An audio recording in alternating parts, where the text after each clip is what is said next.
Segue para análise em plenário da Câmara dos Deputados os 2 projetos do pacote de corte de gastos do governo. Os requerimentos de urgência foram aprovados na noite de ontem em votações bastante apertadas. Um deles é para o projeto de lei que amplia a fiscalização sobre cadastro a benefícios sociais e estabelece novas regras de reajuste do salário mínimo.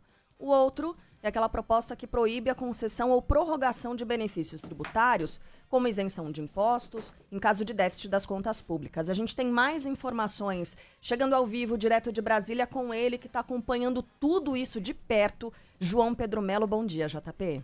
Oi, Carlinha, bom dia para você, para todo mundo que está nos acompanhando. Estamos de olho nessa questão aí já há mais ou menos 1 mês e meio, quase 2 meses, mas ontem, depois de reuniões e acordos de última hora, a base governista da Câmara dos Deputados conseguiu passar de forma muito, mas muito apertada a urgência de 2 projetos legislativos que tratam sobre os cortes de gastos da União. Bom, esses requerimentos de urgência fazem com que as matérias sejam apreciadas diretamente no plenário, sem precisar passar por aquelas comissões temáticas, aquele tempo todo de tramitação que normalmente acontece. Foram 2 urgências analisadas. A primeira trata do projeto de lei, que é daquelas mudanças, né, no reajuste do salário mínimo, crescerá acima da inflação, mas com um excedente limitado a no máximo 2,5% ao ano, ou seja, respeitando o chamado arcabouço fiscal. E o outro, um projeto de lei complementar que permite a vedação de novos benefícios tributários no caso de déficit nas contas e que também deixa a possibilidade de bloqueio nas emendas parlamentares de acordo com o corte que atingir outras despesas. Bom, por conta do placar apertado nas votações e da insatisfação de parte dos partidos de centro, a base do governo se comprometeu a discutir os temas antes de colocar o mérito das matérias para votação. O primeiro projeto teve 3 votos além do necessário e o segundo 10 votos. Isso é praticamente nada. Para aprovar esses requerimentos é necessária a confirmação da maioria simples dos deputados. Isso corresponde a 257 votos. O presidente da Câmara, Arthur Lira, alertou sobre a falta de votos, destacou que vai ser preciso fazer uma negociação muito grande para que essas matérias sejam aprovadas e, no fim, fez uma crítica ao ministro Flávio Dino, dizendo que cada poder deve ocupar o próprio espaço, sem invadir a competência do outro. Hoje, o governo não tem voto sequer para aprovar as urgências dos PLs. A PEC eu coloquei na CCJ como pedi para ser extrapauta e foi retirado a pedido do governo, porque eu acho que não tinha certeza de ter os mínimos votos para aprovar a admissibilidade da PEC na CCJ.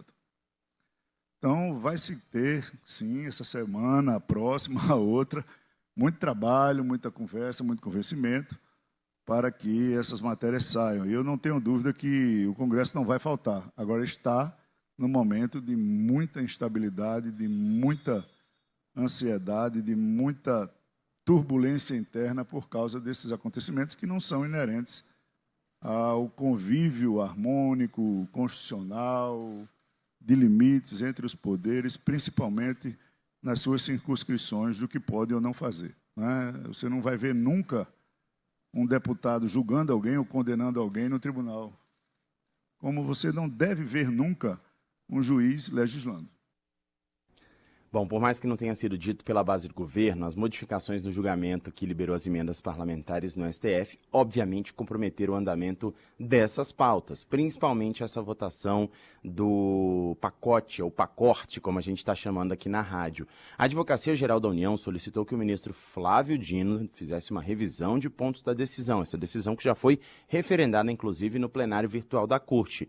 Segundo alguns parlamentares, a decisão do ministro ultrapassou a lei recentemente aprovada no Congresso, que definiu novos critérios de rastreio e transparência dessas emendas. Lembrando que essas emendas foram bloqueadas pelo próprio Flávio Dino, que tentou ali fazer uma espécie de audiência pública para conversar com todos os lados antes de tomar uma decisão a respeito desse assunto. Com essa aprovação das pautas de interesse do governo, as discussões sobre o teor das matérias devem ser intensificadas ao longo das próximas 2 semanas e as votações definitivas devem acontecer na última semana de trabalho do Congresso, ou seja, ali próximo do dia 20, praticamente em algum horário da madrugada. Meu Deus do céu, João Pedro Melo, será que a gente vai assistir isso acontecendo? Bom, vamos acompanhar dia 20, são 15 dias então para essa correria toda.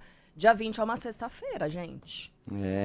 Teoricamente é até o dia 19, né? Tá bom. Não. Vamos juntar o dia 20 aí, porque eu acho que ele vai ser necessário, sim. Acho que esse dia 20 vai ser valioso para essas definições, discussões todas.